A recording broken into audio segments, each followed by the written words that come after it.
quite as good as I should have. Maybe I didn't love you quite as often as I could have. Little things I should have said and done, I just never took the time. You were always on my mind. You were always on my mind.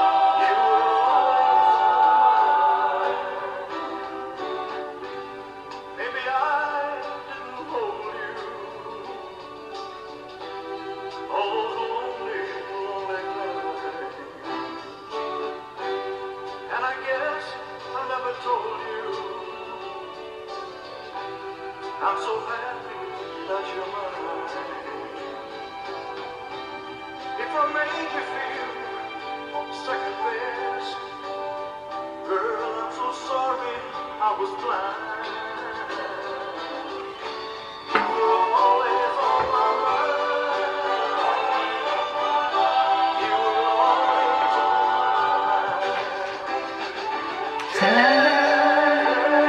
my mind. Wow. What a beautiful song. What a beautiful song. Where do you start with Elvis Presley? What song do you choose? What's your favourite? He died in 1977 when I was 10, so my memory of him alive is very limited, and my parents weren't particularly into his music, so he wasn't a sound that was in my house as I grew up. Although I do remember some of the visuals. I remember some of the films, the Hawaii one in particular. But it doesn't matter whether you were alive when he was alive or whether you've been born subsequently. His music is just there still. Good music endures, and wow, what a legacy he left. So today, if you haven't already guessed, we are going to be channeling Elvis, and it is a great honour. It's a great, great honour for his energy to be here. I understand that some people will probably find this video and not have any idea who I am, so I'm going to put a link below that you can watch, which explains why I channel people such as Elvis, and they are part of a group of souls that are here to help us as we ascend in consciousness. And each of them brings through information, teaching, as well as connection to them again. And I do know that there's a few things that Elvis wants to talk about that feel very pertinent to the times that we're in now. So we'll get to that when we get to the main body of this video. But yeah, I'll put the link below so you can catch up, as it were, so you understand the context why we're doing this. I work in a slightly different way to other intuitives or mediums or channels, and it is really all about the teaching for me. So yeah, Elvis then, let's I'm going to just tell you a little bit about what's been going on, because he is he the 7th member of the Heart Squad to come through? Something like that. We've got Princess Diana, George Michael, Prince, Michael Jackson, David Bowie. Am I forgetting anybody? I hope I'm not forgetting anybody. If I am, you're probably screaming at me now, those of you that follow my work. So maybe he's the 6th. He's the 6th or 7th. But there's a whole list of people that are going to be coming through. And Elvis has been there as a suggestion for a while from some of you. And I wasn't sure whether he was even going to come, to be perfectly honest. But he's taken a little while to arrive, but then he just suddenly arrived in my energy field yesterday. In fact, when I was having a walk by the river, and I just got this real whoosh of energy come in, which was him. And it was like, well, I'm ready to come to you. I'm ready to talk through you. I'm ready to share some of my energy again through you and the people that follow you. And so I was like, wow, what a blessing is that? And I just literally within a split second thought, okay, it's like I opened the door in terms of my consciousness as well to accept the invitation, because that's what it is. They come in and say, they come into your space, and it's whether you want to then say, yes, I'm up for that. So of course I wasn't going to say no, was I? But anyway, I just had a moment where I said, yes, thank you, Elvis, but we'll do that. We'll do this work tomorrow, i.e. today. And at that moment, two doves, I think they were turtle doves, they had the little stripe around their neck. Two doves literally landed about, I don't know, 25 yards from where I was walking, right in front of me. I actually had to walk past them. And as that happened, the first thing that came to me was I felt it was a sign from him with regard to Priscilla, his wife. Doves are always an animal that to me link in not just to peace, but to love as well. And I know he wants to talk a little bit about Priscilla and the love that they still share. Very much a sort of twin flame energy with those two. But I mentioned it last night on my Facebook feed, and I hadn't appreciated also that Elvis was a twin. His twin apparently died at birth. So it could have also been a nod to that. But my first thought was why he showed the doves at that moment was with regard to him and Priscilla. So I will just say also that today I've sat down in my room. It's 10 o'clock now on the, I'll put today's date on it. Oh God, I don't even know what today's date is. What is it? It's the 4th. Oh, it's the 4th of July. Of course it's the 4th of July. I realised what he's done. It's American Independence Day, isn't it? It's your national holiday. It's July the 4th. He's the all-American boy. Of course he was going to come forward today. Can you hear that cheer? There's a sports day. I live near a school, and they've chosen today to hold their sports day. There's a field near me, and you're going to hear some of the children cheering. I don't know whether you can hear it. I'm sorry if it annoys you, but I'm still going to do this video today because it obviously needed to be done today, July the 4th, and the kids are screaming and shouting and having fun on the playing field. But even today, sitting down here, I thought, oh, can I do it? Because obviously they're going to make some noise. They're you know, it's sports day. There's a guy on a loudspeaker cheering them all on. And Elvis was just like, he was really amused by it all. He was just like, he was having like a little chuckle. And then I thought, he's really interested in the sports. He's actually wanting to, it's like he's got half an eye on here and what we're doing. And then there's another eye sort of like looking at what's going on over there on the sports field. And it's about the sport. It's about that competitiveness with sport. He seems to be very linked into that.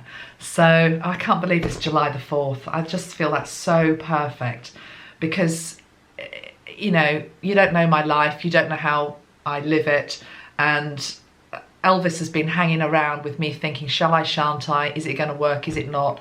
And then here I am, July the 4th, doing it. It's so perfect because he was the American icon, wasn't he? Although he was so much more than that. He was an icon for the world. So let's go back. I will welcome his energy in officially in a moment. I'll bring him over the Rainbow Bridge. Although, to be honest, that's more for you because he's already here. He's been with me all morning.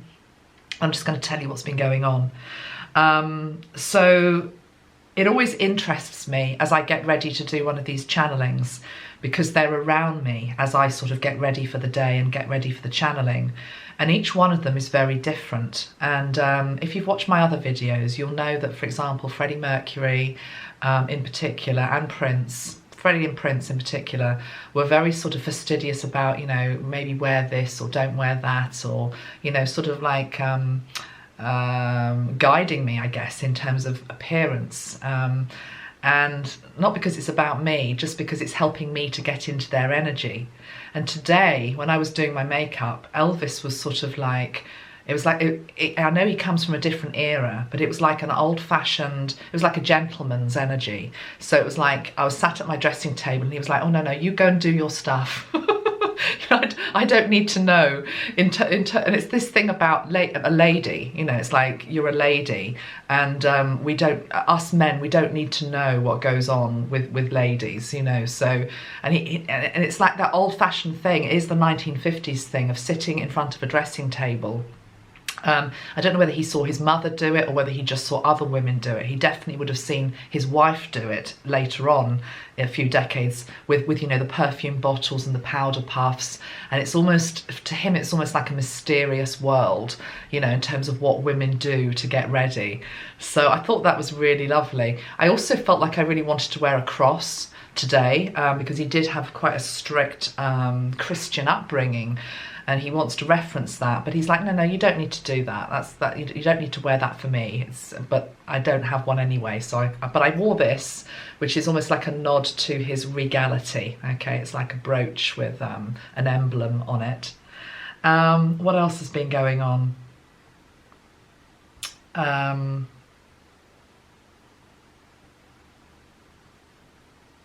Yeah, other stuff, but I'll move on now. I mean, even when I was getting my coffee today, he said I'll have mine with a sugar. I think he liked his coffee. Because, you know, even that, with Prince, it's like, you know, I felt like I had to sit here with green tea. Elvis is like, drink your coffee, it's fine. So he was born on the 8th of January, 1935. I'm going to do a bit of numerology. He died on the 16th of August, 1977. If we look at the date that he was born, the 8th of January, 1935, in terms of the numbers that we pick out from that, in terms of numerology, I do colour numerology. We pick out number 8.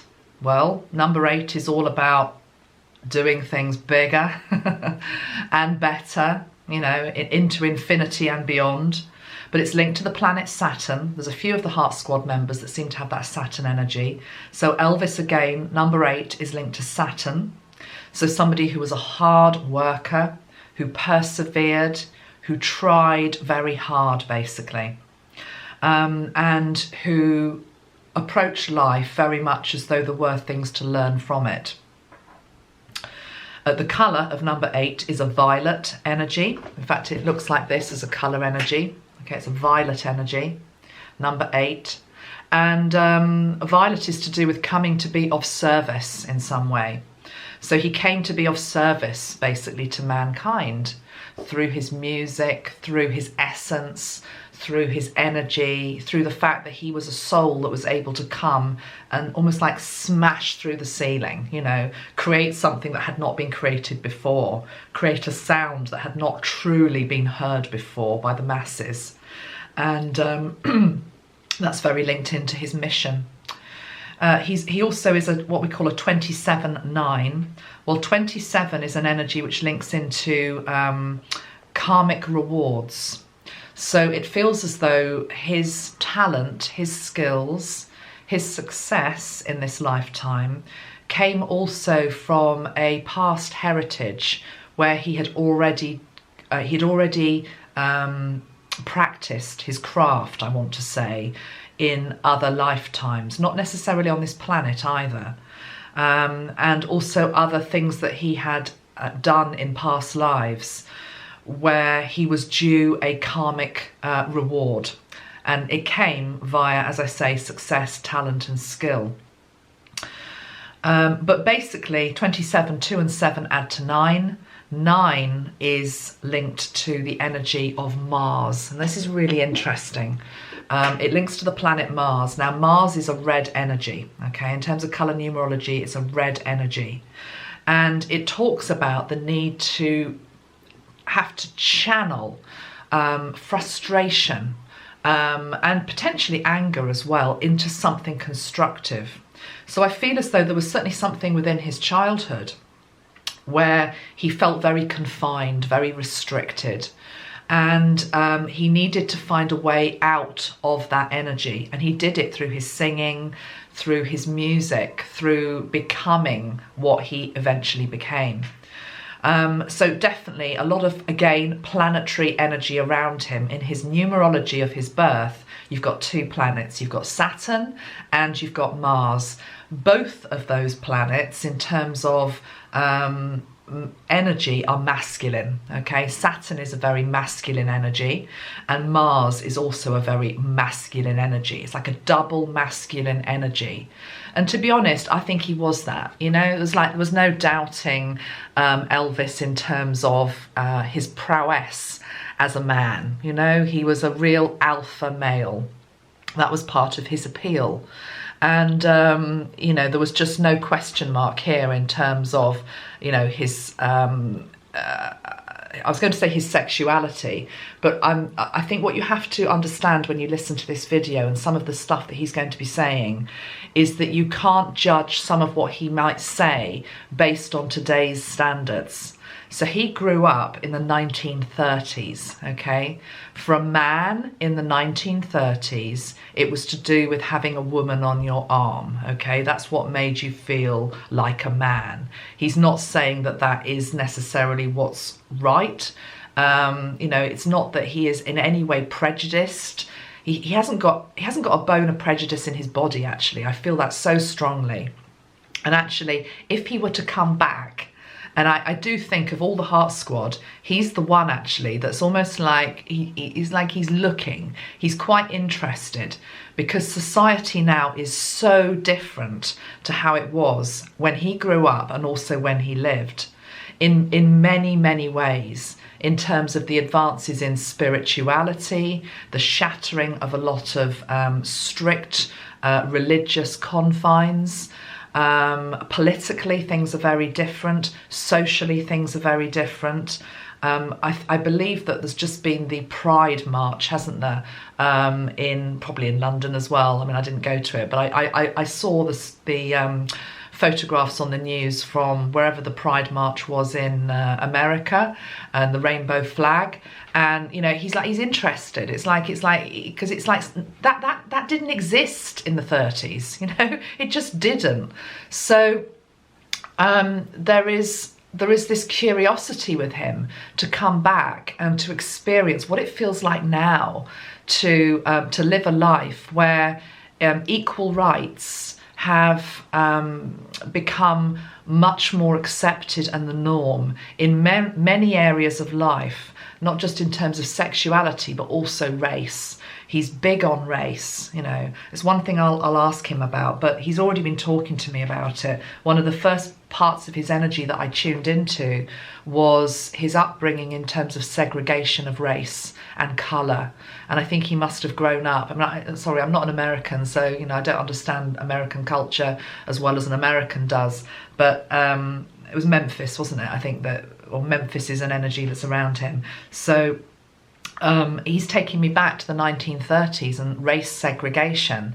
And that's what he grew up with, but he was never comfortable with that energy. And so now when he comes back to our society and he sees multiculturalism, he's got a smile on his face, you know, when he looks down and he sees some of the changes that were so overdue in terms of race, in terms of sexuality, in terms of equality of the sexes. He's got a smile on his face. He's pleased, but yet it's something that he doesn't quite.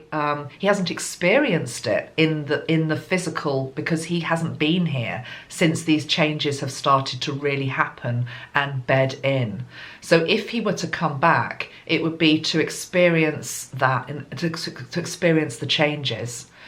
He wouldn't come back as Elvis though, okay? I mean, he obviously still has Elvis as part of his soul identity, but I feel that what he would come back to experience would be far more of the human condition, and we'll get into that. There's a very famous quote of his actually, which is, let me just get it up because I had it up last night. It's the one on Image. Let me just get it. Okay. Quote. This is a quote by Elvis Presley. The image is one thing and the human being is another.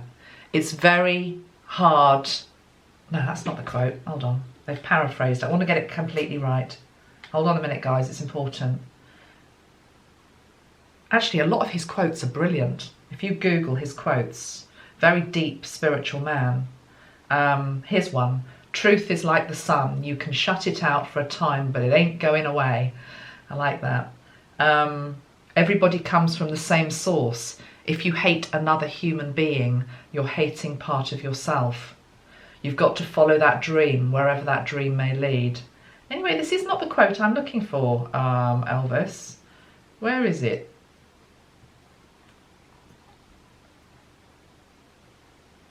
It was something along the lines of the fact that it's easy to live up to an image. It's far less easy to be a human being.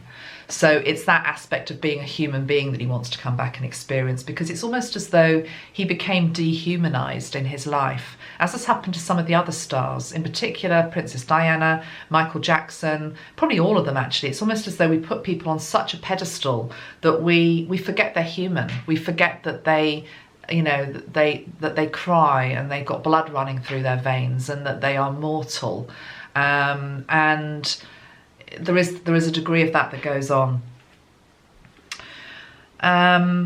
He was also a Capricorn, and that's interesting. It's interesting that he comes through on the 4th of July. It's also interesting that he comes through just before we're about to have I think it's a full moon in Capricorn on the 16th of July. I'm looking down at my notes. I think that's right. There's a Capricorn energy around. So we're in that corridor between the two eclipses as I'm making this. And there's something, it's just the time, it's time for his energy to come back and his voice to be heard, is what he's saying. He died aged 42 of a heart attack at Graceland, his home. And he died on the 16th of August, 1977. The same day as Aretha Franklin, not the same year, but the same day. That's interesting, isn't it? Because although he's called the king of rock and roll, he was soulful. You know, he was the king of soul as well. Although there are some other contenders for that, he's saying. But 1977 was the Queen's Jubilee here in the UK. That was the Queen's Jubilee year. So interesting. He died in the year of the Queen's Jubilee. Prince also died. Prince died at something that marked the Queen's, was it the Queen's birthday or? But the thing is, it's all about royal houses. It's all about regality. Elvis, actually, they called him the king of rock and roll. He was a king. And it's very much where he came from. He was a king as well.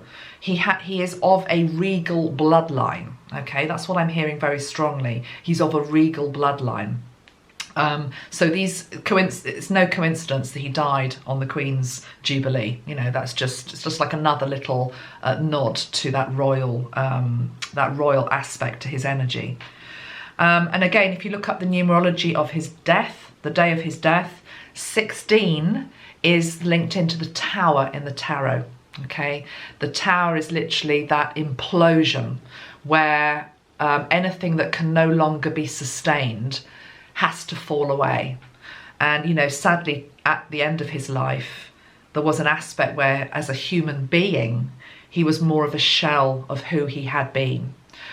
He still could sing beautifully, actually, even to almost like his dying day. But in terms of his body, his human body, it had become much more of a shell. And the shell just had to fall away, you know, for the soul that still held the essence of Elvis to meet its true immortality again. Numerologically, also add up the dates, the numbers of his death. It comes to a 3912. I'm going to pick out a couple of those numbers. 39 links into the solar plexus. It links into the solar plexus, okay? And he had a lot of issues with food, didn't he? And binging in his later years. And I have always taught as a spiritual teacher that when we do that, it's usually to fill a God-shaped hole inside of us, a void, an emptiness. And it's as though we stuff down the food or the alcohol or the pills, or, you know, it's like he did. I don't know if he drank, but certainly obviously there were pills, there was food, to fill an emptiness. And it's like as much food as you put down there, you can't fill the emptiness. So there was a real sadness within the solar plexus chakra within him when he died. And that's sad. That is sad. It's been healed. He's very healed now in spirit. But certainly at the end of his life, the solar plexus chakra, very interesting, because although it was very damaged and he was trying to self-medicate with food, with pills, all the rest of it, of course he still could shine like the sun when he needed to. When he went onto stage, he could still be that sunshine. But it's like he could do it for other people, but he couldn't do it for himself. I feel that so strongly. He could be the sunshine for other people, but he couldn't be it for himself. So that's 39. The energy of 12 is linked into an energy of victimhood, actually. Now, there's no part of his life that looks like he was a victim. He was a complete success. You know, he is probably the most iconic, successful singer of the 20th century. So, but there is this thing about he became a victim to it. He became a victim to the fame, a victim to the success, a victim to the adulation. There are parallels there with other members of the Heart Squad, okay? Probably with all of them, actually. Particularly Michael, though, I'm feeling very strongly. And we'll talk about Michael Jackson and Elvis, because, of course, Elvis was his father-in-law. So there's a link with those two. 12, 1 and 2 make 3. 3 is linked into the planet Jupiter. Jupiter is the biggest planet. And I said this for another member of the Heart Squad. I can't remember who it was, but I said something along the lines of, it's almost as though the bubble had become so big, it had to burst. And the day of his death, numerologically, comes down to a 3, okay? And 3 is linked to Jupiter, and it's like this big planet that just gets bigger and bigger and bigger. The planet symbolic of his success, his fame, bigger and bigger. Can't manage it anymore. It's like it pops, it explodes. And the tower, it explodes, it falls down. So it's almost as though he was on a path of destiny in this lifetime to that moment. I don't think it probably could have been changed, actually. It feels very fated, So what we're going to do now is we're going to bring him through, and we're going to see what he wants to say to us. And we're going to do a practice which I call the Rainbow Bridge. Interesting, I wanted to say Rainbow Ridge. Did he live near the Ridge Mountains? Blue Ridge Mountains? Why have I got that? That's John Denver. Maybe he's going to bring John in. I know quite a few people on my page want me to bring John Denver in. I don't know. That often happens with these videos. It's almost like somebody comes in and then they bring another energy in, and maybe John's going to come in later. Not in this session. Okay. This is just Elvis. Let's link into Elvis. So, there he is. Beautiful Elvis. So if you just would like to breathe and connect into your essence, your soul, your higher self.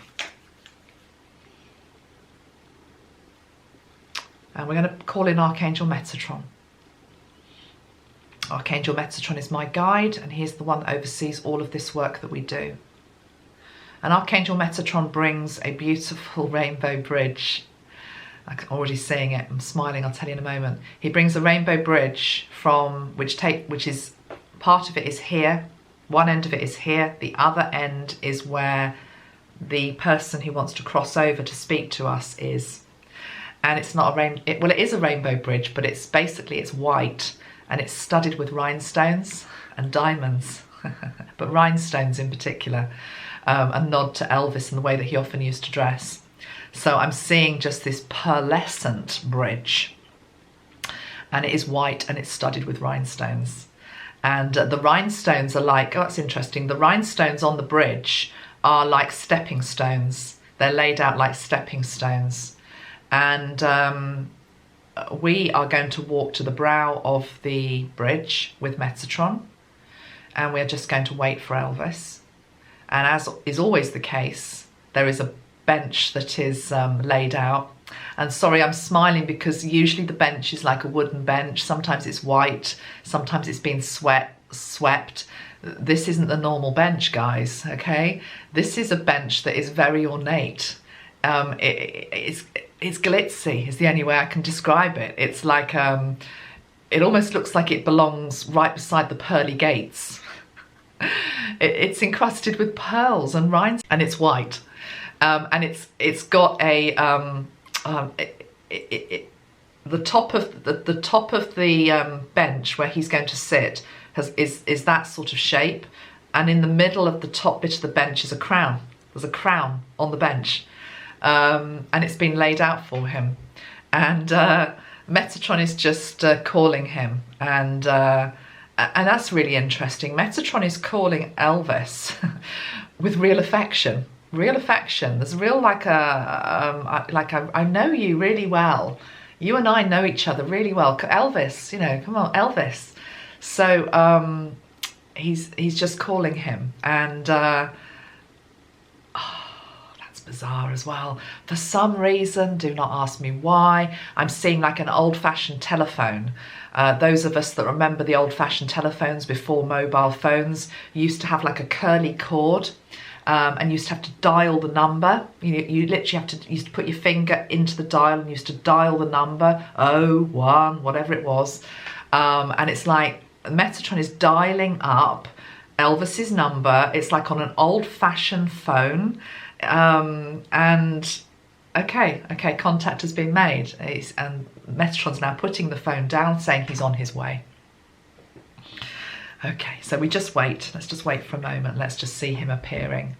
Okay, and then he is coming across the bridge as we expect to see him. Okay, there's a part of his energy which is very private, and you know, the man inside the white suit is what we want to really get to. But he's wearing the white rhinestone suit for us because he thinks that was what we expect to see.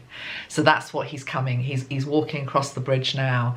And he's got, you know, the white, it's this. He's got the white collar up around his neck. It's fitted as it was. He is showing me, don't know what his age is. I would say probably mid-30s maybe.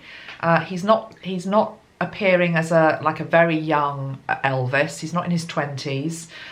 He's looking more mature. He isn't as he looked just before he died. So he's still, he's in between slim and well-built is what I would say, although he is quite well-built anyway, whatever stage of life. He's a well-built man is what I want to say, but he's not reed thin. You know, he's got a bit of, he's got a bit of meat on him. It's just like his language. He's quite sort of, it's this masculine energy with him. Anyway, there he is. He's in his white suit. He's in front of us now. And he keeps calling me ma'am. You know, it's like, hello, ma'am. Hello, ma'am. It's like, you don't need to call me that. I've already told him that today. You don't need to call me that. And he's like, that's what I call people. That's what I used to call people in life. Hello, ma'am. It's like, just call me Amanda. Can you just call me Amanda? Is that okay? Okay, I'll call you Amanda. Thank you. Okay. And he's very sweet. He's holding out his hand to shake my hand and your hand, and he's got all the rings are still there. The rings are they almost look like knuckle dusters. You know, they're not, but that's what it is like. They're really heavy duty rings all across his hands, and particularly being shown his right hand. And interestingly, when he puts his hand into mine, his skin is really soft. He's got really soft skin, which is almost like not what I would be expecting, because his energy is very masculine, very manly, but he's got this very beautiful soft skin. I'm really taken with his soft skin. Okay, so he's just sitting down. He's adjusting himself, you know, like pulling his trousers up a bit. He's got that big belt on that he used to wear. It's like a heavyweight belt. He's saying, yeah, I earned that. Okay. But he's saying, tell them about the suit, Amanda. Okay. Because we've already had this discussion, him and me. He's saying, why hasn't anybody else put 2 and 2 together on this before? Because he's saying, do people not realise what the suit looks like?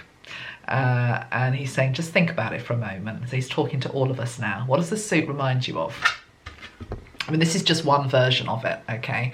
And often it could be much more elaborate than that with, as I say, rhinestones and all sorts of things on it. He's saying it looks like a spacesuit. He's saying it's a spacesuit. He's saying it was my version of my spacesuit when I landed here on Earth. And it's very astronauty type energy with him. He absolutely has a galactic origins. He does seem to know Metatron, okay? He seems to know Metatron. This was the same with David Bowie. David Bowie, very, very galactic, not as linked into the angelic frequencies, much more the galactic, but David knew Metatron. Same with Elvis. Elvis knows Metatron, but it's like the other archangels don't seem to be as present around him. I was even shown that when he transitioned, we'll get to that, I'll ask him about it, but when he arrived in heaven, let's call it that, rather than it being angels that greeted him, it was more like galactic beings, because he's saying to me that heaven isn't just, heaven is a dimensional reality. It's just another dimensional reality. So it can be whatever you want it to be, and whoever is needed to be there will be there. And I needed my team. He's saying I needed my team there. He was also, by the way, in case I forget to say this, he was also met by his twin brother in spirit. That was the first person that was there for him. But anyway, we're deviating a bit. There's a lot that he wants to say, so I'm really just trying to paraphrase as much as I can. So yeah, Elvis, the spacesuit. Yeah, it's like, I'm wearing a spacesuit. Why did nobody ever see that? Maybe they did, Elvis. He said, well, it was very clear to me that's what I was doing. He was saying it was a bit like my security blanket. That's what he's saying. Because he literally felt like he was very different from anybody else. He was different from anybody else of his generation. He needed something from home. And he obviously couldn't put on the type of regalia, he's calling it, that he would necessarily wear or embody, is a better way to describe it, in terms of where he comes from. So he emulated it, is what he's saying. He emulated it. Something was created for him that sort of looked similar. It's interesting saying that wherever he comes from, and I will ask him that in a moment, it's as though, you know, we wear clothes, don't we? And this is a layer, okay? And so, you know, it's a layer, you put it on, you take the layers off. It's separate from us, okay? The clothes are separate from us. They're part of our identity, but they're separate from us. It feels as though wherever he came from, it's as though, okay, it's almost like a shape-shifting type energy in terms of I can appear any way I want to. It's almost as though the clothes are part of me, but they wouldn't be called clothes. It's almost like the way that I appear, the way that I look, it's all part of my persona. It's all part of my energy. It's not separate. So it's where he comes from. It's less about wearing a suit. It's more about the suit is part of who you are. It's part of the identity. No, it's not identity. It's just part of who you are. It's almost like a second skin is what he's saying. It's almost like skin. Okay. Can you tell us a little bit then about your where you're from, your origin, place of origin, please? Elvis, place of origin, galactic energy. Again, I'm feeling like with David Bowie, far, far, far, far away. It's very, very distant. He's giving me a few different names. So Orion seems to feature very strongly with his energy. But there's also Sirius as well. Maybe these are different parts of the galaxy. I'm not a great expert in terms of, you know, all the planets and where they all are and where all the stars are. I'm hearing those two places because he's saying you can align with different planets. Again, like Bowie said, he's reiterifying what Bowie said, that we are children of the universe. We mustn't get too fixated on it's just got to be one place. He's saying that is inaccurate. It's inaccurate to say to anybody, where are you from? Because it isn't ever only just one place.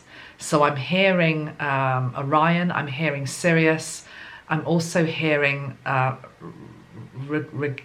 something begin, Regulus, R-E-G-A-L, something, can't quite get it. Something, it's a star, he's saying. Okay.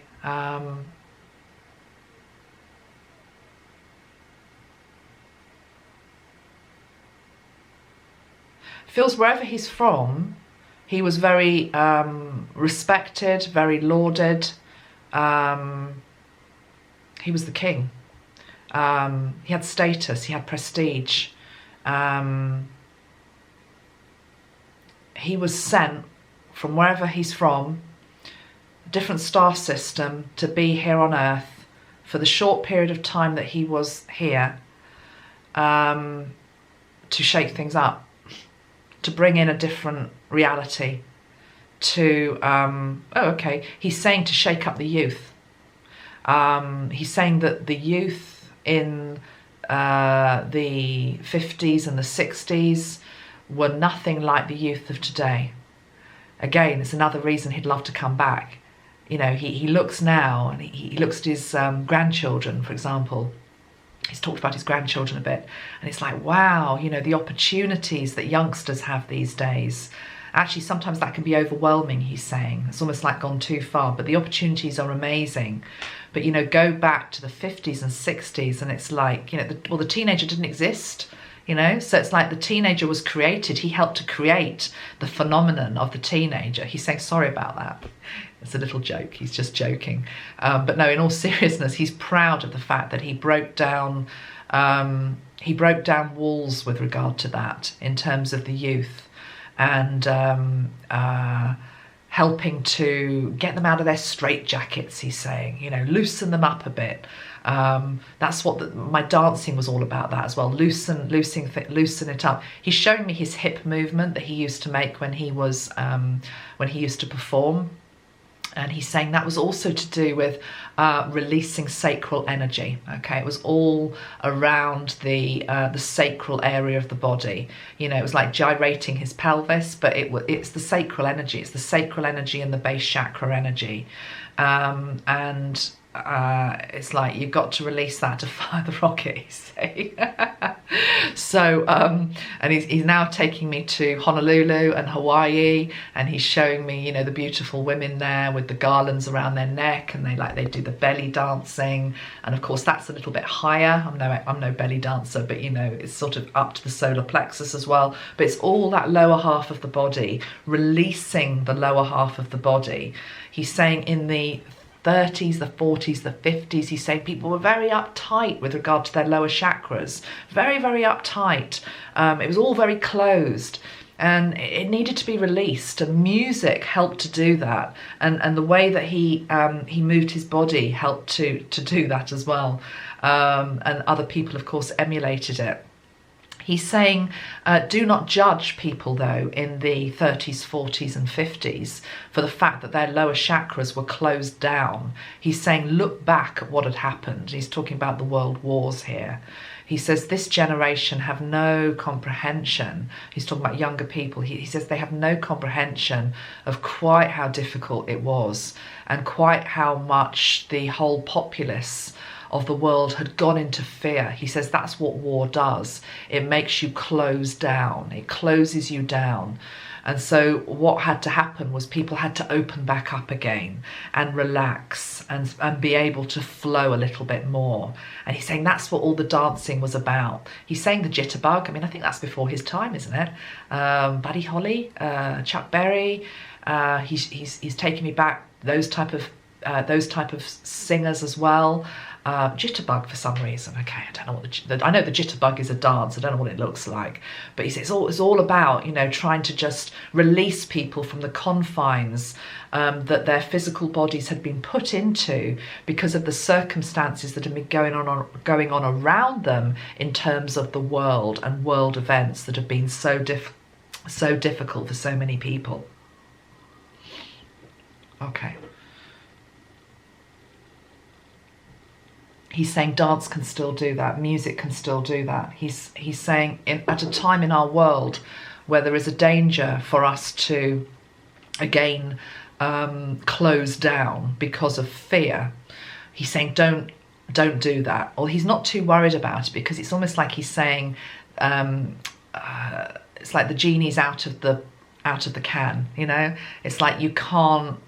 He's showing me a genie, you know, the Aladdin, the genie in the lamp, and he's saying the genie's already out of the lamp. And what he means by the genie out of the lamp is, he's saying, because I know modern reference points, is what he's saying to me. He's saying, I like Disney, okay, because Disney's just made the Aladdin film, I believe. So I don't know whether, I feel like he's been around children. I think this must be family, whether, I don't know what age his grandchildren are. I think they're older. Maybe they still like Disney. Hey, why not? I love Disney still. But it's like he's aware of the Disney film, the Aladdin film that's come out, and seems to like it for some reason. But he's saying the genie out of the lamp. So the genie out of the lamp is liberation, freedom, not being able to be put back into, you know, a box again. He's saying that day has passed where that is possible to even do that anymore. So that's quite interesting. He's saying the youth of today, he says, wow, how impressive are they? Wow, how exciting would it be to be right here now as one of them. He's saying, I know it's not easy, but he's saying it never was easy, actually. It was never easy in my day either. But he's really interested in youth. It's really interesting. He's really interested in youth.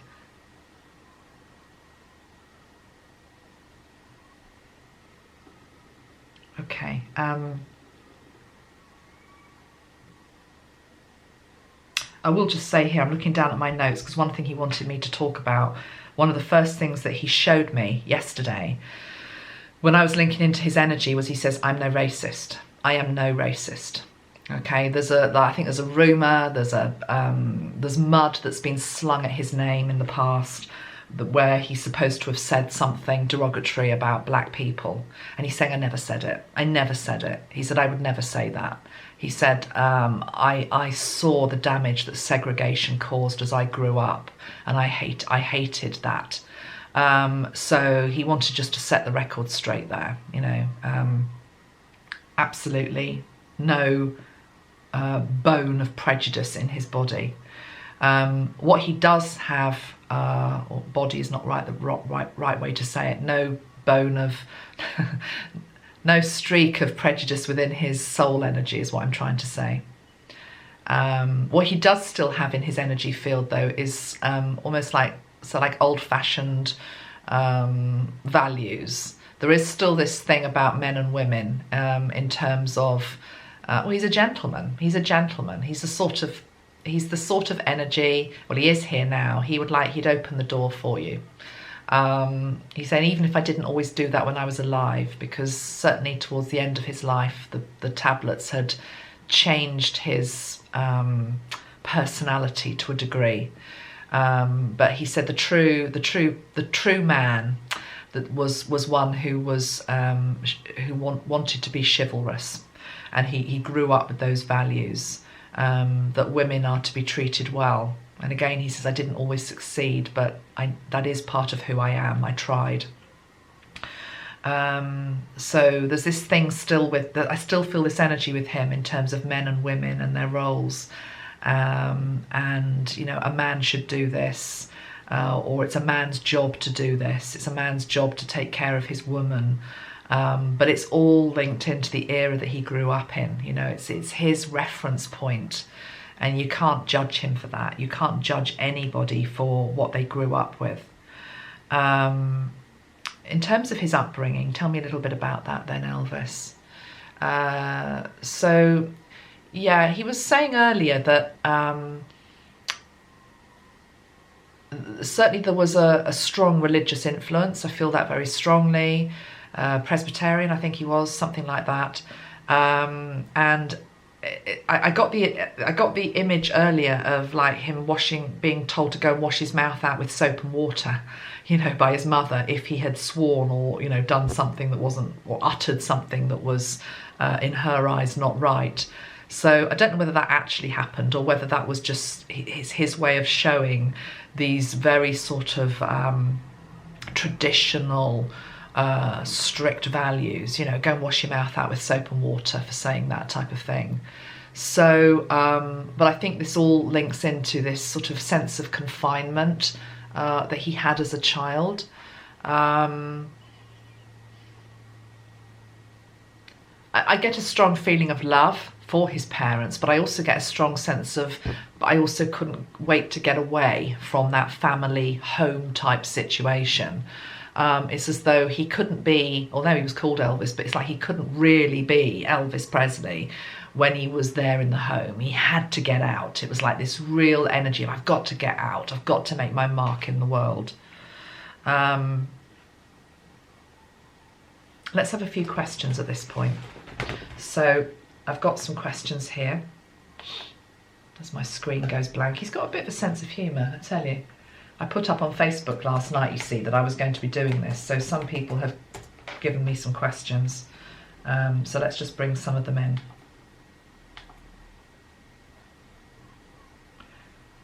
One thing that I honestly, hand on my children's life, did not appreciate, but every time I'm just blown away, is that, again, I hadn't realised there's a film about to be made about his life. And same thing happened, of course, with Freddie and Bohemian Rhapsody. And there's another one. Prince, I think, has got one coming. And again, yeah, there's a film going to be made about Elvis. I think Harry Styles is in line to play the part of him. Elvis is saying, well, it's not like he's ruling him out, but he's showing me Harry Styles, and he's saying he'd have to be very, he'd have to get a lot more rooted and grounded. For some reason, he's showing me Harry, and it's like if Harry were, well, Harry is a human being, of course, but I'm seeing, it's like, it's weird. It's like, you know, like an hourglass figure, the times of sand. You know, the times of sand, and you know when the sand runs to the bottom and it gets heavy on the bottom, it's as though that's energetically, Harry Styles needs more energy he needs more grounding, it needs to be more rooted. Anyway, oh, he's asking about Lisa Marie. I love Elvis Presley. I'm looking forward to this video. If you could ask Elvis if he is proud of what Lisa Marie has done in her life. Well, I can tell you absolutely, yes, he is. He absolutely adores her. Absolutely adores her. He's very, very proud of her, yes. But let's just ask him about Lisa, and we probably will get into the marriage as well with Michael. Let's just see what he wants to say with regard to Lisa, firstly. She's a survivor, is the first thing I'm hearing. She's a survivor. She's very strong. She's rooted, he's saying. She's rooted. What does he mean by that? She knows where she comes from. She knows what is important. She knows her values. She knows her own sense of self. She knows who she is. She knows who she is, and she knows where she came from, and she hasn't forgotten her roots. He's very proud of that aspect. He says, she looks like me, hey. She looks very like him. Beautiful, hey. Does he regret not seeing her grow up? It was never part of the destined plan for us in this life. He's saying, but I've been around her whole life. I never really left her side. He is sorry that she was around when he died, and that she was in that energy. But he was saying the energy around him at the time of his death, with regard to the medication and the pills, it was becoming more and more toxic, and so therefore it wasn't a good environment for her. And he's actually saying it was better that I wasn't there than with her. He's saying if I had lived and carried on as her father in this life, on this planet, behaving as I was behaving, doing what I was doing, I would not have been a very good influence for her. The toxicity that was around me and within me would have also corroded her. So it was better to have some physical distance between us. and hopefully for her to remember me more in my prime. And it's like he's saying she knows who I really was. She knows who I really was. And certainly there is just this very strong sense of overlighting her, you know, watching out for her. Yeah, it's like he's saying as she grew up as a teenager stroke young woman, he said, cool, you know, it's like he's wiping his brow with sweat. He's saying that was tough. I guess he's talking about that thing with fathers and daughters where they watch their children, you know, grow in their sexuality, have their first boyfriends, all of that type of thing. And it's very difficult for a man to see their daughters grow up and to bloom and to reach adulthood. It's very, very hard, he's saying. And he said, I didn't find that easy. He said, I'd have found it impossible if I, you know, had been there. He said, I'd have been the father with the shotgun. He doesn't mean that literally. He just means, you know, the father was like, you don't dare touch my girl, you know, that type of energy. You know, get your hands off her.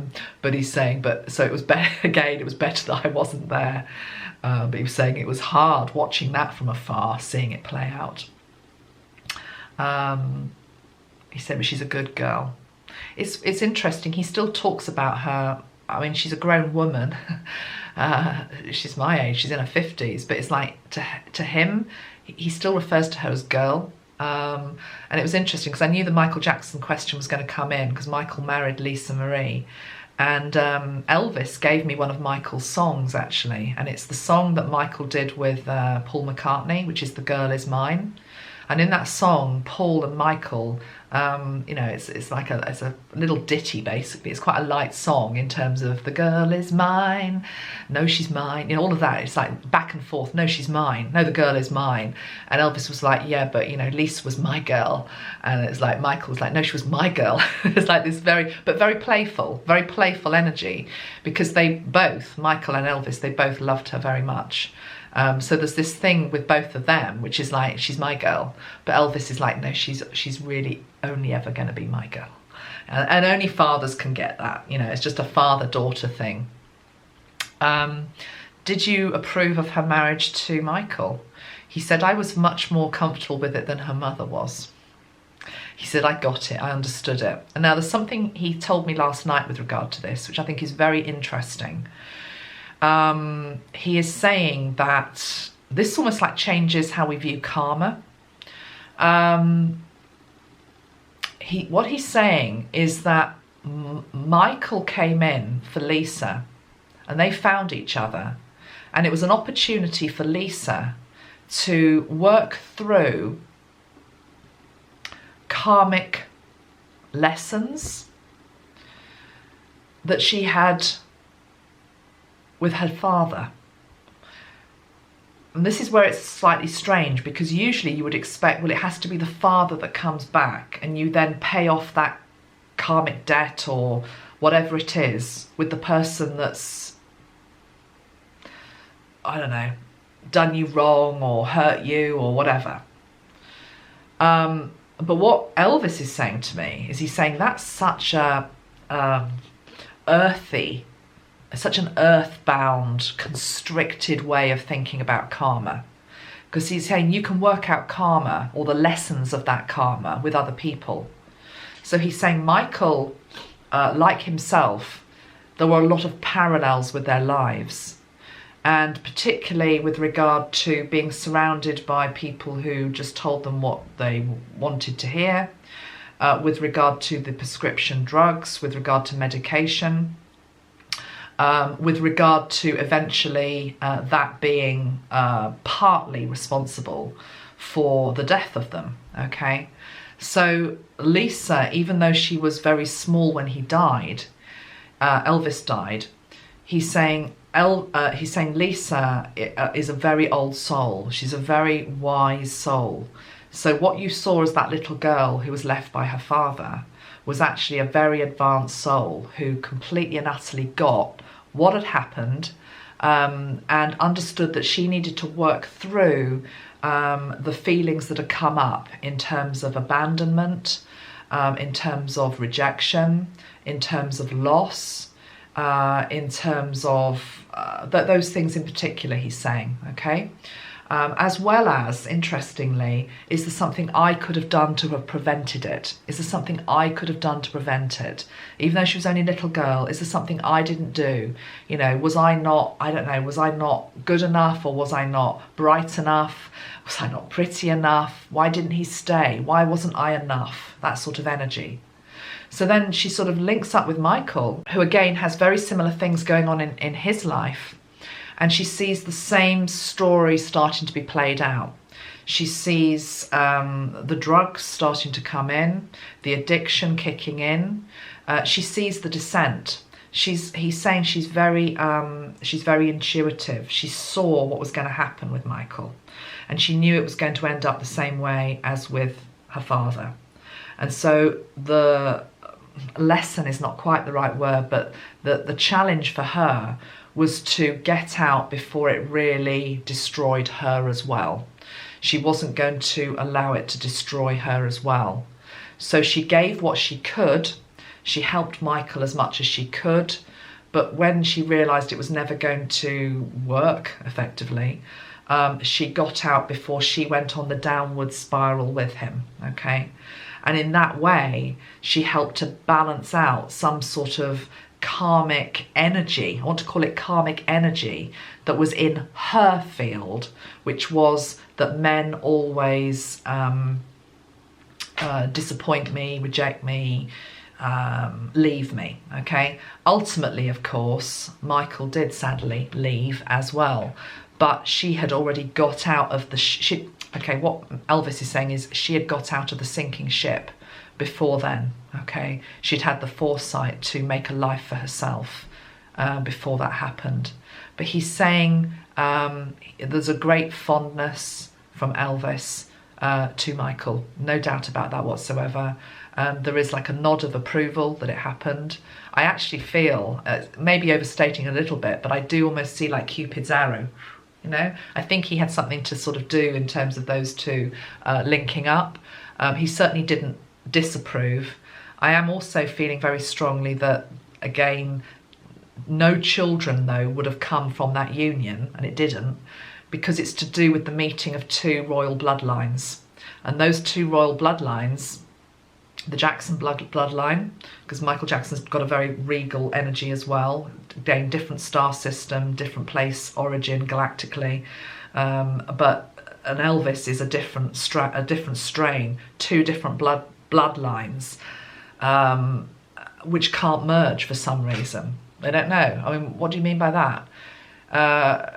The only example he's giving me is what we know about blood groups here on the earth, okay? So it's like, well, as an example, okay, I'll try to explain this. Oh, it's a bit of a hard one to try and explain, but as an example, I'm rhesus negative, okay? I'm a rhesus, myself, I'm a rhesus negative blood group. So when I gave birth to my children, they had to have, you know, the injection that you get given so that effectively there isn't cross-contamination of blood that ends up hurting them. So there's something linked into galactic bloodlines that cannot cross, that just aren't meant to merge. For some reason, he's not saying any more than that. He's just saying it was a bloodline issue. But coming off Michael now, going back to Elvis's own grandchildren that Lisa had with another man, he's saying like they're great kids. He definitely watches over his grandchildren. I feel that very strongly. What would you have been like as a grandfather? He's laughing and saying hopeless. I'm sure that's not true, Elvis. He's saying I didn't make a very good stab at being a father. He's being serious now. He's in reflective mood. He feels as though he let her down. He feels that he let her down because she's my girl. But her mum did a good job, is what he's saying. I left her with a good mother. There is just this feeling of there's a feeling of regret there, but it's more just because of the absolute love that he has for Lisa. So It's like unbreakable. He's saying just look at her. Look at her and actually look at her energy and see her heritage. And he's not just talking about himself here. He's talking about her back heritage. He's talking about galactic origin. Okay, he's saying she looks different, huh? He's saying I look different, huh? He's saying we are different. And that's why we came. And her, not just her job, because he's saying her job, she has many different roles in this life, and that's for her to know, and not for us to necessarily know. But he's saying part of her role was also to, and Priscilla as well. He's giving the analogy of a garden, and it's like the seeds that, you know, he sowed here on earth in terms of his energy, his heritage, his music, what he stood for. It's like they're tilling the land, you know, literally. It's like they're making sure that it endures what he left. And he's showing me now a ripe orchard with abundant trees and fruit. So it's like he knows that what he did and what he left the world through his music and his legacy is now there for keeps. He's saying it's a mature orchard, and it's like they are the ones that have been preserving that. Not necessarily through physical actions, just through being present here on earth. Okay. So that's quite interesting. Okay, let's go to another question.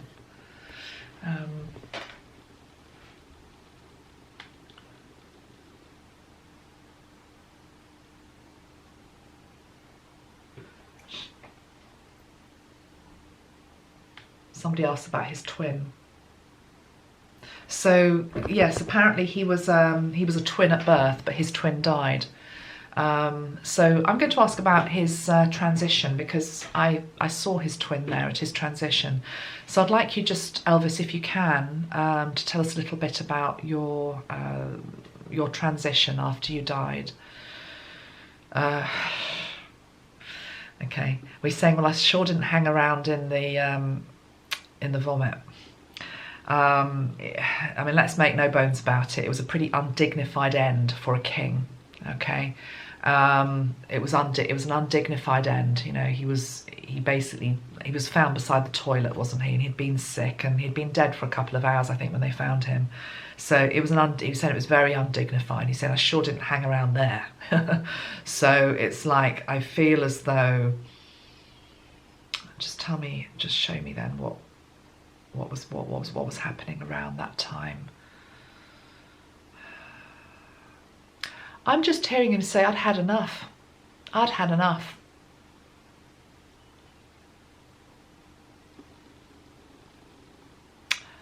Interesting.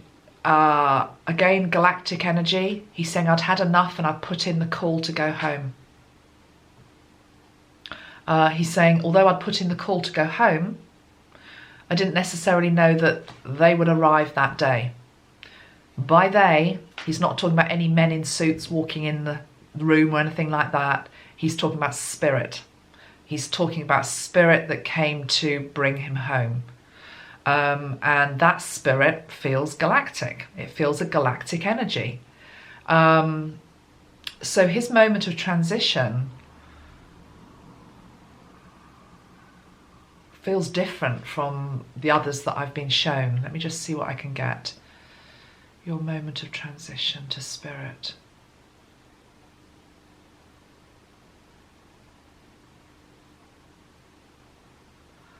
One moment I was there, the next I was not. And I'm looking down at the body on the floor and the suit, or whatever it was he was wearing. He probably wasn't wearing a suit. He's talking about clothing.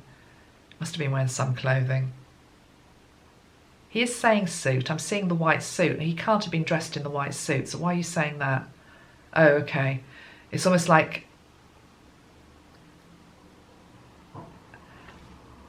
it's the shell.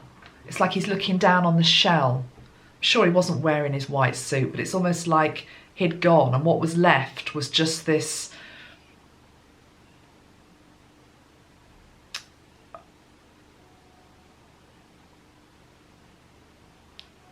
it's not reflection, imprint, thank you.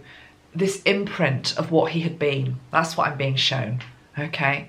And it's just like he looked down and it's like, okay, I don't recognise that I can see.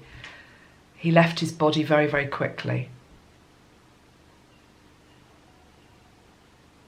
He'd felt confined in his body for a long time.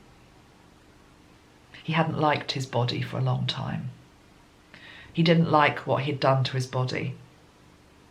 He didn't like the weight that he'd put on. He didn't like the way that it felt. He's saying I didn't like the tightness of my clothing. He said I used to joke about it, you know, bursting seams and things like that. He said, but I hated it. I hated it. He said, I never knew bodies got so weird. They don't where I come from. I never knew bodies did that. You know, started to get like that. Could get out of shape so quickly, so easily. Didn't realise that you had to maintain them better. It's like he's talking about the body as something that's very foreign. To have been in a body, very foreign. Didn't know you had to, you know, look after them like that. He said, my voice always endured. So at the moment of transition, it literally is one moment he's there, the next he's not. Then he's looking down on this just like imprint of who he was. Where did you go?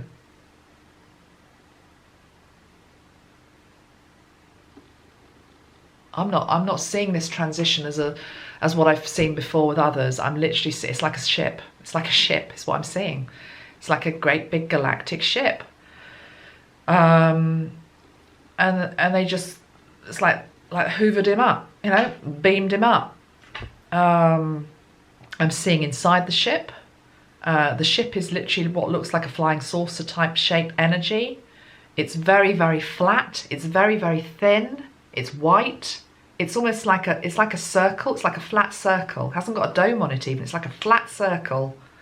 But it's a bit like the TARDIS. You go into it and it's actually huge. And he's showing me a white, it's all white. It's just all white. And he's showing me his energetic body just being laid out on this white bed, but it's not like a comfy bed. It's almost like a board. It's not like we would call a bed, but there he is, and he's being tended to. And they take him home. Where is home? To my star. I'm welcomed home.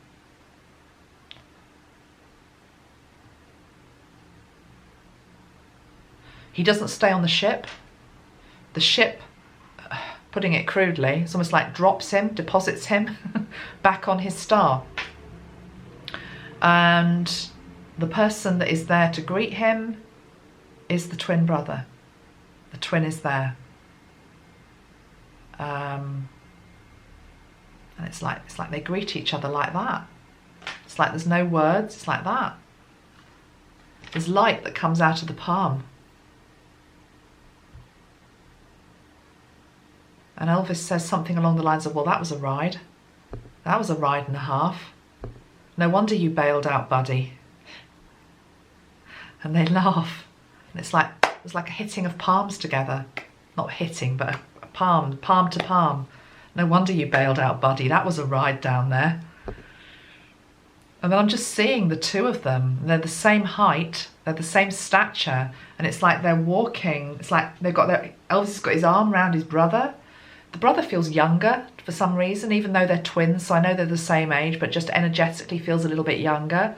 And I'm just seeing them walking off into the distance on this star. Where is God in all of that? Where is Christ in all of that? He's here. He's here. He's everywhere. Again, human thinking that God is only in a certain place. Heaven has to look a certain way. There has to be a certain vibration there. There has to be the angels there. There has to be the pearly gates. Well, what I've just been shown is none of that. It's a different dimensional reality. it's still what we would call heaven, but that's because we've only got that word for it. It's not the correct word. Were you pleased to get back? I have a sense of unfinished business with him. Although pleased to be back in one sense because the body had become cumbersome, he's saying. It had become cumbersome. This physical body that I had on earth was very cumbersome. It's like he's sitting around, it's almost like a campfire. It's like he's sitting around a campfire now, and he's regaling the stories of earth to these people. His community, his tribe, some of which have never been here. And it's like, yeah, the body was, he's using the word gross. You know, the body can be gross. The body does things. You know, you wouldn't believe it. And they're really listening. So on that, he was sick and tired of being in the body, that's for sure. But there was a sense of unfinished business. What was that? What was the sense? It feels professional. Because personally, the contracts were in place that he wasn't meant to stay. He knows that. And the people that are left here know that, or certainly do at higher self level. There was a professional something that was unfinished. A piece of work that he still wanted to do. Was it film, or was it acting? Was it singing? I wanted to say that he's alluding to the fact that everything he did was acting. What he means by that is not that he was false, but that he became Elvis Presley, you know? He's one of the few people on the planet who you just know by a single name, Elvis. Okay, you don't even need to put Presley. You know who you're talking about if you say Elvis. It's that thing that he said, it's easier to be an image. So, where are we going with that? Where are we going with that? Yeah, this sense that he really enjoyed the acting, he's saying. He loved acting. And he loved the singing. He was a performer, he says. It's all performance. Oh, he's saying it's all performance art, really. It's like an art. It's all performance art. So in his mind, he doesn't seem to make the distinction between singing and acting, because when he was singing and on stage, he was, in a way, it was a piece of performance art, which was about being Elvis Presley. You know, the man inside that white suit. Who's the man inside the white suit? The white suit is almost like Elvis. Who's the man inside it? Tell us a little bit about the man inside then. Let me just link into your energy just in terms of that soul inside the outer persona of Elvis. What's that person like?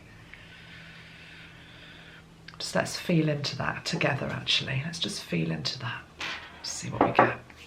Because he's quite shy and he's like a bit bashful now. As soon as I've said that, he's like, oh, I couldn't possibly say. Because he doesn't like to big himself up. He's quite reserved. He's quite bashful. So it's more like, I'd like you tell people what you feel, or let people feel me. Okay, let people feel me. So Elvis Presley, the real Elvis Presley. There's a sense with him of always being the homegrown boy.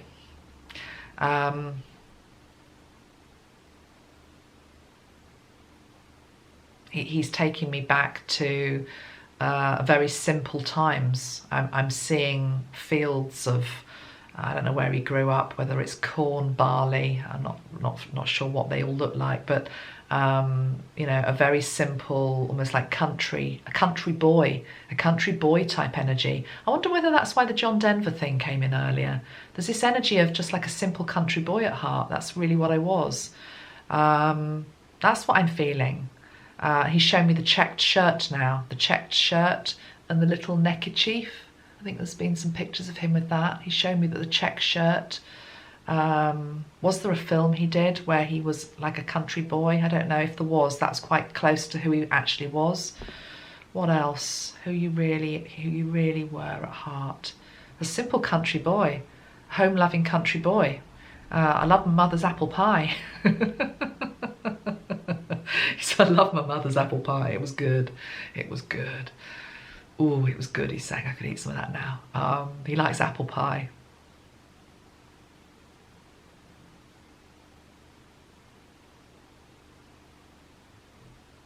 He's showing me the signature, his signature, Elvis, you know, in lights. Elvis. It's all very extravagant. It's all very big. It's like he's here. He's on stage. It's Elvis. But yet underneath it all, this real home-loving country boy. There is a link with John Denver. How interesting. What is it about you and John Denver then?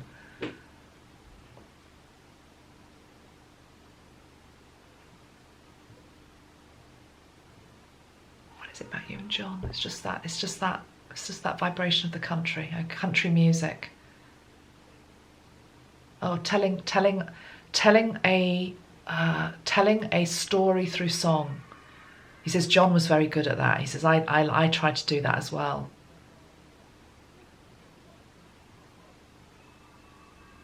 Okay, right, let's go to another question. So one more question.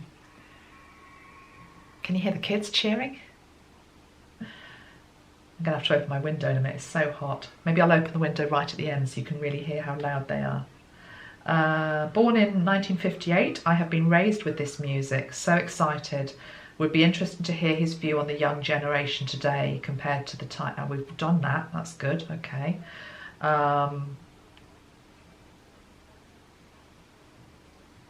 Can you ask about his spiritual life when he was here, how the fame affected him, and if he would have coped with the pressure differently knowing what he knows now? Spirituality. Well, as I say, he showed me the cross earlier, and he definitely grew up in what he's calling a God-fearing home. Okay, he grew up with God-fearing parents, God-fearing home, puritanical. He said, I tried to be a good, God-loving boy, but he's saying I didn't always find it easy. But again, it's almost as though the standards that were set were of their time. They were puritanical. And that wasn't his energy. It didn't mean that he didn't love God. It didn't mean that he didn't have a spiritual side to him. He actually had a very deep spiritual side to him. So tell me about your spirituality then, Elvis. He said, well, you know, I'd already made enough commotion on the world stage. I already had people, you know, threatening to keep their daughters away from me. And he said, I received a lot of hostility in the early years because of what I was doing and who I was and how I looked and how I was breaking down stereotypical energies. So he says, I had to keep a lot of my true spiritual origins and self very private. He said, do you think people would have, what do you think people would have thought if I'd mentioned anything linked into galactics in the 1950s, 60s, or even 70s? He's saying times are so different now. And he's saying that's why I'm excited to be back, because it's almost as though now I can start to talk about things that were always part of who I was. People are ready for it now. People are ready for it now. He's saying, remember the spacesuit, remember the white suit. That's what it's all about. He said, I knew things others didn't. I saw things that others didn't. He said, I always had that within me. He said, I saw spirit from an early age. There were moments in my life when I saw spirit. And I realised that God is in many other places, not just within the church building.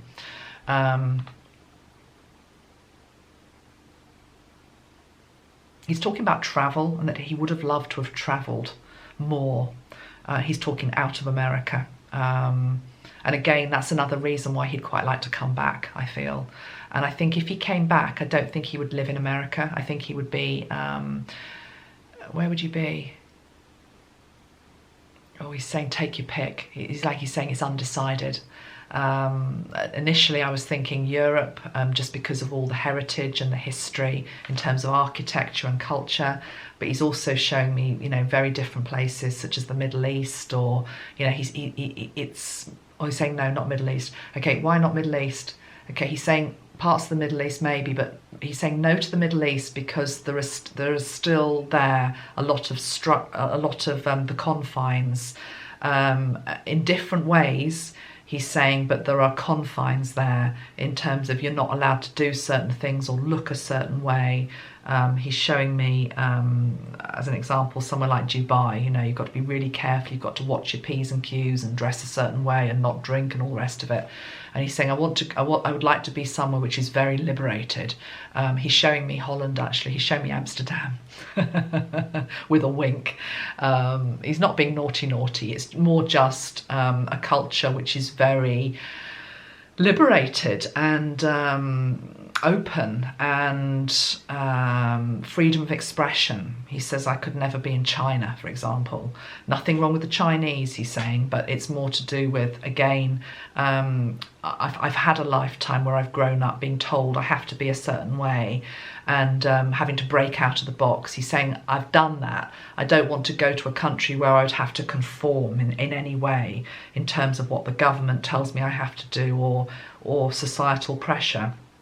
I would put myself back in a place in the world which is free and liberated, you know, and I'd be waving my flag with joy. So yeah, that feels that is what he would do. I'm getting somewhere like Holland. It doesn't have to be Holland, but it's somewhere like that. UK's not a bad place, he's saying as well. Okay, that's a nod to the fact I'm doing this in the UK. But I was actually quite surprised. I hadn't realised he's got Celtic heritage. I think it's Scottish and Irish heritage. I can't remember if it's on his mother's side or his father's side, but actually he's got a although he was the all-American boy, he's got a very strong European and particularly British energy. Very, very British. Yeah. Does his daughter own a property over here? If she doesn't, it's almost like he's encouraging her to. I know she doesn't live in the UK, but I'm feeling as though seeing an aeroplane go out of the window, I'm feeling like there's a push from him to her to experience other culture, not just American culture. You know, to go and buy a property in the UK if she doesn't already. I'm intrigued by that. Shall I just have a quick look? Lisa Marie Presley, house, UK. Let's see if it says anything. Oh.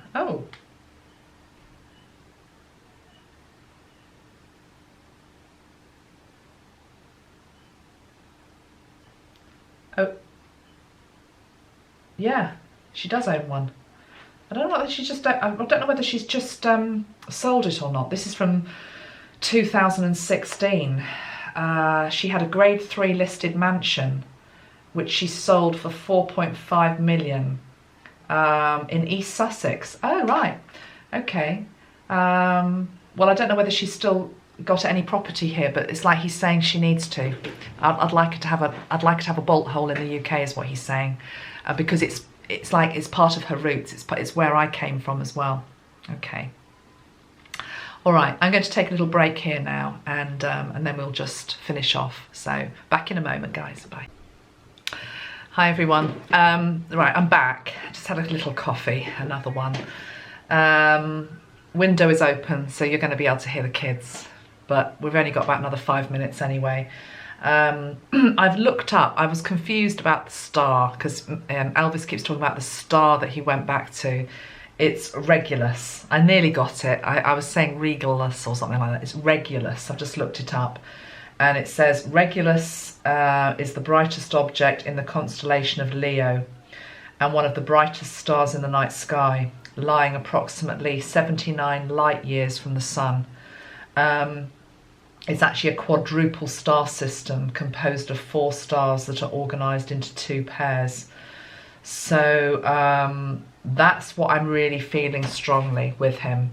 When he was talking about his transition and going back to his planet, I'm feeling it's that. That's what I'm getting. But I am also picking up Orion, I'm picking up Sirius as well, and I'm picking up Mars. So he is a real child of the universe. Right, 2 things that I'd just like to cover before we finish.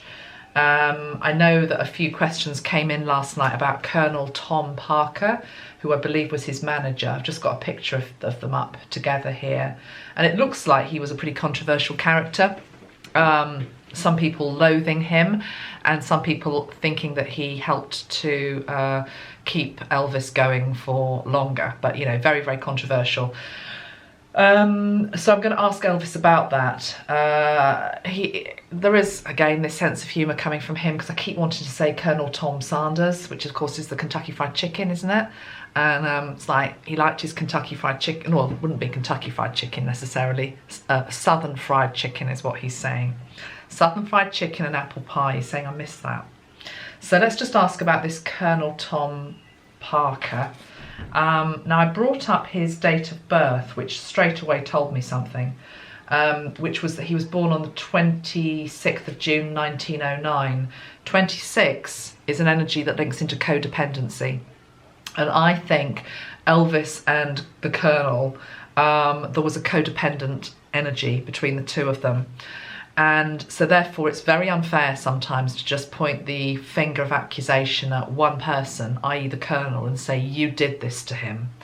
What you don't understand is that there was an aspect of Elvis that actually felt quite insecure, believe it or not, and in need of somebody like the Colonel to come in and orchestrate and manage him.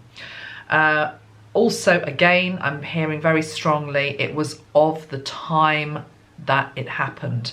Nowadays, you wouldn't have any manager who would be able to negotiate, for example, 50%. I believe he got 50% of the sales or something after his death, maybe before, I don't know.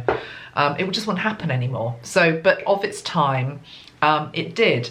So I'm feeling, and I'm just going to ask Elvis now then about the Colonel. So tell me about the Colonel. Tell me what you want me to say about the Colonel to people that are watching, because it seems to be that he's been he's come in for a lot of criticism since you died, maybe during your life as well. What would you like to say about the Colonel? Oh, that's interesting. He's saying he was the person that I was meant to link with in terms of being my manager. He's saying even if parts of it weren't right or didn't serve me particularly well, he's saying, he's talking about the Colonel, a colonel in the army. I know he wasn't necessarily in the army, although I know Elvis was in the army, but he's talking about rank again, rank. A colonel has a certain rank. I know it was just a nickname, you know, I know he wasn't necessarily a colonel, but again, it's this whole thing about rank and order, and I just feel that there was a link with these two that was pre-incarnation. That's what I sense. But I also sense an energy of codependency. What do you want to say about the Colonel?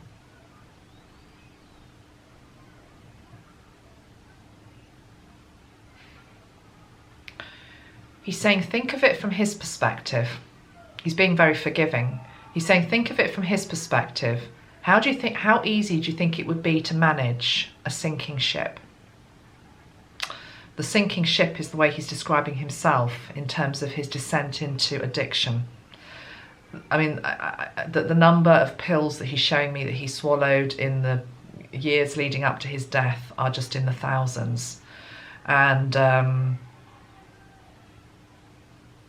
he isn't proud of that, but it is what it is. It is what it was, he's saying. And so he's saying, how difficult would it have been to manage somebody who wasn't actually always in their right mind? So he's very, very forgiving. There's a real energy of forgiveness. There's no malice. There's no out for revenge type energy. There's no, he did this to me, you did, you know, what? None of that. None of it. I'm just feeling a real tranquility around Elvis when I ask him about the Colonel.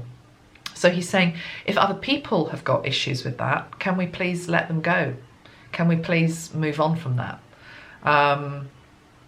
It was part of the story. It was part of my story. He's saying it was part of my human story to have got immersed in a relationship such as that, which, yes, did not always serve me at a personal level, but maybe that was my lesson, to be able to stand up for myself and say no.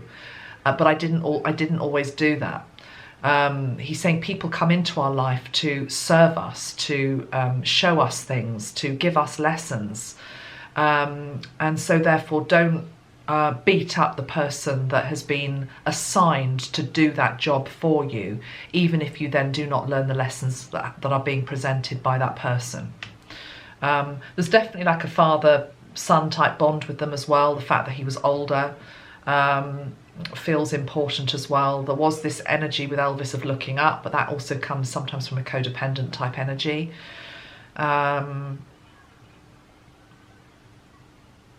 I don't feel that they're still linked though.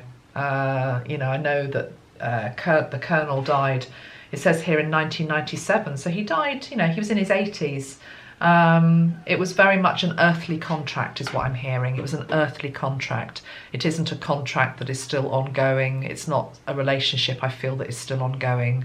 It served its time when I was down there. He's pointing to earth, okay? Yeah. All right, so I'm going to move on from that. I might do a little bit more on another video, but I'm aware this video is quite long already. When I was just having my coffee, I was just chatting to him, Elvis, again about this, what he showed us in terms of that spaceship and his transition. And I went into a bit of sort of like, really, you know, really? And he's saying, yeah, really. And he's saying put it out. He's saying put it out, even if it rocks a few boats. He's saying that's the whole point. People are ready to start hearing this stuff now, and to not just to expand their minds, to expand their consciousness, to start thinking about transition and about death and about where you go to and who you're met in a different way. You know, it's like it's time to bring in the galactic energy.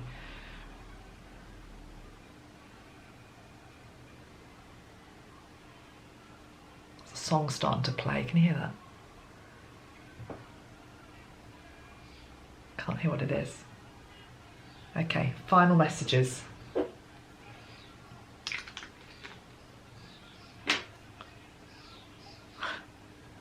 you hear it? The Boys Are Back in Town is what's playing. Thin Lizzy.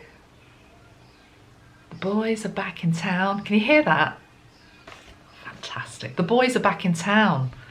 He's back in town, guys. And he's not just in LA, you know, he's not just in Las Vegas rather, you know, we did all those shows. The boys are back in town. But it's not just he's back in town in terms of energy, it's I feel there's this nod, the Galactics. Wow.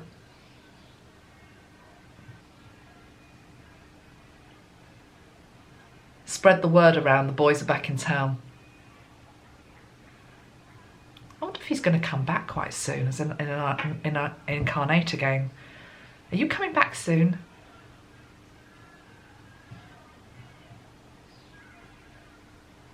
It's almost like I can't take the question seriously with that song blasting through the window. The boys are back in town. I think he's coming back.